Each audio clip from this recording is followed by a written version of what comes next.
संतोष देशमुख हत्या प्रकरणासंदर्भात एक अपडेट आहे। हत्या केल्यानंतर आरोपींचा बीडमधून संभाजीनगर भिवंडी असा प्रवास बघायला मिळाला। आरोपींचा गुजरातच्या गिरनारमध्ये सुद्धा 15 दिवस मुक्काम होता। गिरनारच्या मंदिरात आरोपी 15 दिवस मुक्कामी होते अशी माहिती समोर आली आहे।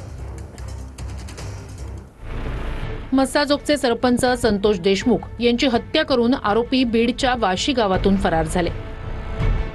पोलीस मागावर असताना आरोपींनी स्वतःच्या गाड्या किंवा सार्वजनिक वाहनांचा वापर केला नाही। सुदर्शन घुले, सुधीर सांगळे आणि कृष्णा आंधळेनं बीडमधून बाहेर जाण्यासाठी जंगलाचा रस्ता निवडला। तिन्ही आरोपी जवळपास 30 किलोमीटर जंगल आणि शेतीच्या भागातून पायी चालत बीडच्या हद्दीतून बाहेर पडले।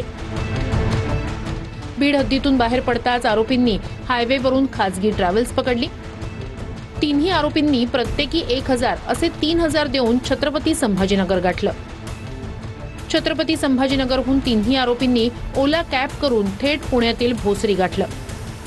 भोसरीतून शेअर कारनं आरोपी भिवंडीत सुदर्शन घुलेच्या एका मित्राच्या ठिकाणी पोहोचले। 1.5 दिवस थांबून आरोपींनी गुजरातच्या दिशेनं पळ काढला। गिरनारच्या मंदिरात 15 दिवस मुक्काम केला। पैसे संपल्यानं व्यवस्था करण्यासाठी मंदिरातून बाहेर पडलेला कृष्णा आंधळे परत आलाच नाही। शेवटी सुदर्शन घुले आणि सुधीर सांगळे पुण्यात दाखल झाले। बालेवाडी परिसरातून दोन्ही आरोपींना बीड पोलिसांनी बेड्या ठोकल्या।